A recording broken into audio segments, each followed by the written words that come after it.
di modul 1.1 Fundamental Data dan Setup Excel. Pada sesi ini kita akan belajar bagaimana mengelola data tabular dengan cara yang rapi, sistematis, dan siap untuk dianalisis. Mari kita nikmati perjalanan ini bersama-sama. Berikut materi dalam pembelajaran kita. Kita akan mulai dari pemahaman dasar data tabular, mengenali jenis-jenis data, menyusun struktur worksheet yang baik, menerapkan validasi data hingga praktik melalui studi kasus.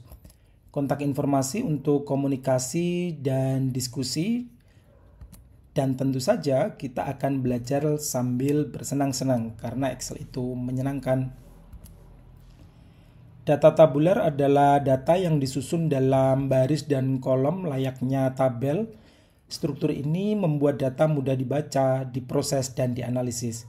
Misalnya, tabel inflasi bulanan, tabel hasil eksperimen sains, atau seperti tabel ini yang merupakan tabel pasien kesehatan. Setelah kita proses, tabel sebelah kiri yang belum rapi akan berubah menjadi tabel siap analisis dengan tampilan yang rapi dan konsisten seperti tabel di sebelah kanan ini.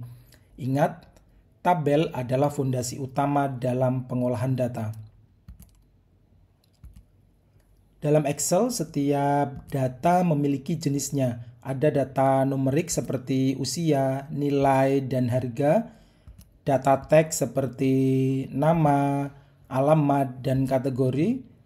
Data tanggal seperti tanggal lahir atau transaksi, dan juga boolean atau logika, misalnya true atau false. Perhatikan tabel yang menunjukkan beberapa jenis data dalam satu tabel. Ingat, mengenali jenis data penting agar Excel dapat memprosesnya dengan benar. Worksheet yang baik itu rapi dan konsisten. Jangan lupa gunakan free space agar judul tetap terlihat ketika data panjang. Atur tanggal dengan format seragam, misalnya hari, bulan, dan tahun.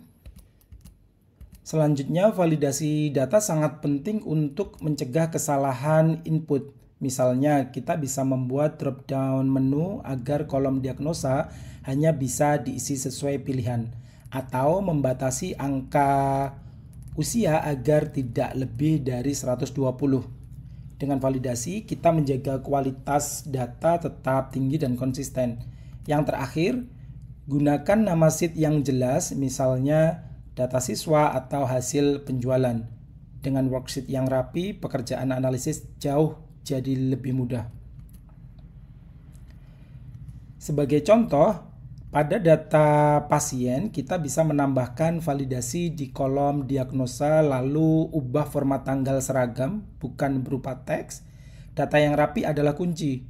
Data yang tidak seragam, misalnya tanggal ditulis sebagai teks, akan menyulitkan proses analisis. Tetapi dengan format yang konsisten, data dapat langsung dianalisis menggunakan filter atau pivot tabel. Ingat, rapi dulu, analisis kemudian. Selanjutnya, kita perlu menambahkan format otomatis untuk menandai pasien dengan kondisi sakit berat. Dengan cara ini, kita tidak hanya menjaga konsistensi, tapi juga membuat data lebih informatif dan mudah dianalisis. Selamat, Anda sudah mempelajari dasar-dasar penting dalam mengorganisasi data di Excel. Sekarang saatnya praktik. Silahkan unduh file latihan dan cek video tutorialnya ya. Lalu silahkan praktik mandiri dan coba terapkan teknik yang sudah kita bahas. Dan rasakan sendiri betapa Excel bisa menjadi sahabat terbaik Anda dalam mengolah data. Jika ada pertanyaan atau ingin berdiskusi lebih lanjut, jangan ragu untuk menghubungi saya melalui email atau nomor WhatsApp yang tertera di layar. Mari kita terus belajar dan berbagi. Terima kasih banyak sudah mengikuti sesi ini. Tetap semangat, jangan berhenti belajar, dan ingat, Excel bukan sekadar alat, tetapi jembatan menuju literasi data dan keterampilan abad 21. Sampai jumpa di sesi berikutnya.